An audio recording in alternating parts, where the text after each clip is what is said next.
Croeso nôl i'r shed, a rysait bach Sawrus sydd gyda fi ar eich cyfer chi pan yma, ond Bisgedi Sawrus, sydd tyfu bach yn anghyffredin falle, ond meddyliwch amdano nhw fel rhyw fath o Bisgedi Caws, cheese biscuits traddodiadol. A maen nhw mor rhwydd i wneud, a dim ond 3 neu falle 4 gwahanol peth sydd angen. So mae tua 140 gram gyda fi o flawd plaen fyna, a wedyn mae eisiau tua 110 o fenyn neu margarine. So mae tipyn o fenyn i gymharu â blawd, a ni jyst yn rwbo'r ein gyda'i gilydd.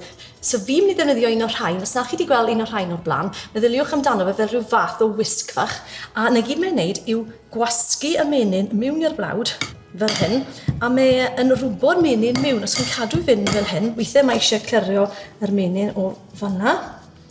So dyna ni, mae'n dechrau dod at ei gilydd nawr.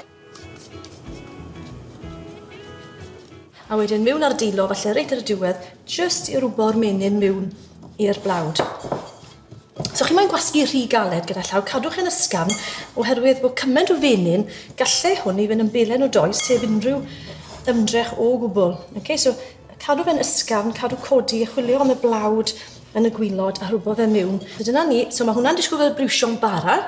Wedyn mae gyda ni tua 100 gram o gaws. Nawr mae hwn yn gyfuniad o gaws cheddar ac o parmesan. Mae gyda fi rhai fan hyn. A mae hwn yn ryseit da o ddefnyddio gweddillion caws lan. So gwydwch bod ydych chi tamed o hyn a tamed o'r llall. So mos pa gaws yw e, jyst gratwch chi gyda'i gilydd.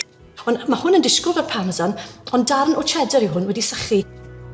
Mae caws caled, crydwch chi'n ei bido, cheddar caled sydd falle tymed bach yn hen, yn well i'r ryseit yma na cheddar fresh. A dyma ni jyst yn cyfuno'r cyfan fel yna. A wedyn, fi'n mynd ddod i bach o parsley fresh mewn. A fi jyst yn gwneud siŵr bod y cyfan wedi cymysgu fel hyn yn dda. Os ych chi moyn, dwch chi ychwanegu tymed bach o halen, a dwch chi ychwanegu tymed bach o bybur du, neu chyfer gwyn. Dwch chi hyd yn ychwanegu chili, neu unrhyw bethach arall, hadau, falle hadau man fel hadau wynwnsyn du, neu pabi neu rhywbeth fel yna. Mewn ar dilo wedyn, a'i wasgu fe gyda'i gilydd. So mi eisiau wy na dŵr na dim. Mae cymaint o fenyn a chaws mewn fan hyn. Mae'n bosib i gael hwn yn belen o does, just trwy gwasgu'r cyfan. A mae gwres y dilo wrth gwrs yn cynhesu'r menyn ac yn ei doddi fe chydig fel bod chi'n gallu dod â fe at ei gilydd i greu pelen o does. Gallwch chi oeri hwn ychydig yn yr oergell os ych chi moyn.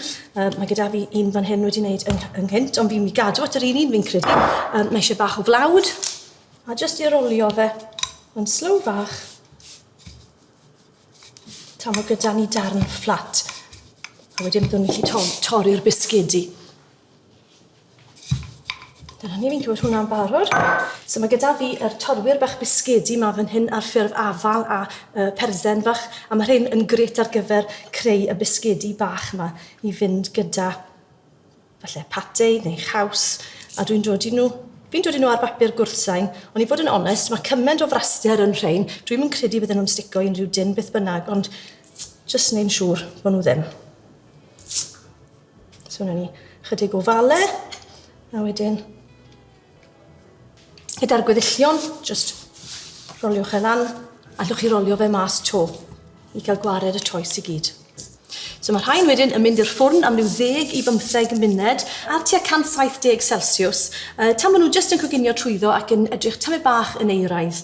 Maen nhw'n dod mas yn weddol soft a wedyn maen nhw'n caledu tamed bach wrth oeri.